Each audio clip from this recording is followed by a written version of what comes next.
સુરતમાં સેવા સન્માન અને સામાજિક જવાબદારીઓ અનોખો સમન્વય જોવા મળ્યો હતો। સખિયા સ્કિન ક્લિનિક દ્વારા આયોજિત રેકોર્ડ ફેલિસિટેશન એન્ડ બ્લડ ડોનેશન કેમ્પમાં પ્લેટલેટ દાનના ક્ષેત્રમાં અસાધારણ યોગદાન આપનાર દીપ હિરપરાનું સન્માન કરાયું હતું। આ સાથે મોટી સંખ્યામાં લોકો સ્વૈચ્છિક રક્તદાન માટે પણ આગળ આવ્યા હતા। માનવ સેવા એ જ મહાન સેવા આ સંદેશને સાકાર કરતા સુરતમાં સખિયા સ્કિન ક્લિનિક દ્વારા રેકોર્ડ ફેલિસિટેશન અને બ્લડ ડોનેશન કેમ્પનું આયોજન કરાયું હતું। કાર્યક્રમમાં પ્લેટલેટ દાનમાં ક્ષેત્ર અનોખી સિદ્ધિ હાંસલ કરનાર દીપ હિરપરાનું વિશેષ સન્માન કરાયું હતું। દીપ હિરપરાએ એક વ્યક્તિ દ્વારા સૌથી વધુ નિઃશુલ્ક FRS પ્લેટલેટ દાન કરવાનો રેકોર્ડ સ્થાપવાનો પ્રયાસ કર્યો હતો। તેમના માનવતાભર્યા યોગદાનને બિરદાવવા માટે વિવિધ મહાનુભાવો, સામાજિક આગેવાનો અને મોટી સંખ્યામાં નાગરિકો ઉપસ્થિત રહ્યા હતા। કાર્યક્રમમાં Asia book of records, India book of records તેમજ કિરણ હોસ્પિટલના પ્રતિનિધિઓની હાજરીમાં સન્માન સમારોહ યોજાયો હતો। મારું નામ રીતેશ ચાંદપુરા છે।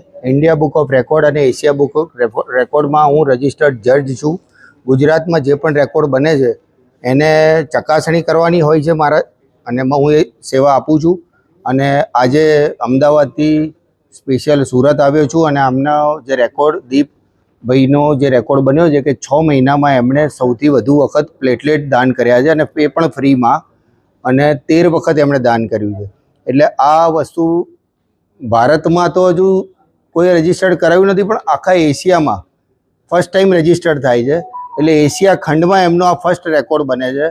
અને આજે એમને 2 સર્ટિફિકેટ અમે આપીશું, એક એશિયા બુક ઓફ રેકોર્ડ અને ઇન્ડિયા બુક ઓફ રેકોર્ડ તરફથી। અને એમનું જે રજિસ્ટર્ડ છે એના માટે અમે એમને ખૂબ ખૂબ અભિનંદન આપીએ છીએ। અને સખિયા સ્કિન ક્લિનિક અને કિરણ હોસ્પિટલ એમનું પણ ખૂબ ખૂબ આભાર કે જેણે એમના સપોર્ટ વગર આ રેકોર્ડ એમનો શક્ય નહોતો, એટલે એનો પણ ખૂબ ખૂબ આભાર। Thank you. जी, मेरा नाम है डॉक्टर भाविक। मैं सखिया स्किन क्लिनिक में काफ़ी सालों से जुड़ा हुआ हूँ। डॉक्टर डे के अवसर पे ये आयोजन किया है पीजे सखिया चैरिटेबल ट्रस्ट की तरफ से और सखिया स्किन क्लिनिक की तरफ से। अगर पहले तो मैं ये बताता हूँ कि रक्तदान एक महादान है। अगर आज जितने भी यहाँ पे डोनर आए हैं रक्तदान करने के लिए, उसका मैं तहे दिल से शुक्रिया अदा करता हूँ।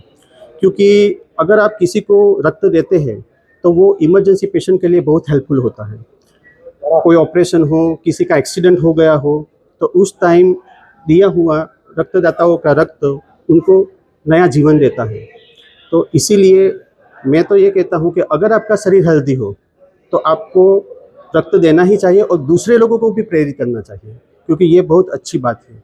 पीजे सखिया चैरिटेबल ट्रस्ट की तरफ से ये आयोजन रखा है, तो मैं एक बार फिर से सभी रक्तदाताओं का तहे दिल से शुक्रिया अदा करता हूँ। Thank you so much. और सबको रक्त देना चाहिए। कई मान्यता ऐसी है कि रक्त देने से प्रॉब्लम होता है, लेकिन ऐसा नहीं होता। अगर आपका शरीर फिट हो तो आपको रक्त देना ही चाहिए। Thank you very much.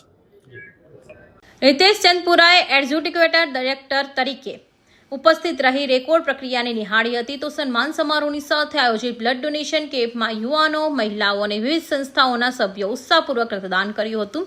આયોજકોએ કહ્યું હતું કે એક યુનિટ રક્ત અનેક દર્દીઓ માટે જીવનદાયી બની શકે છે અને વધુમાં વધુ લોકો નિયમિત રક્તદાન કરે તે સમયની જરૂરિયાત છે। Bureau report, Hind TV news, Surat.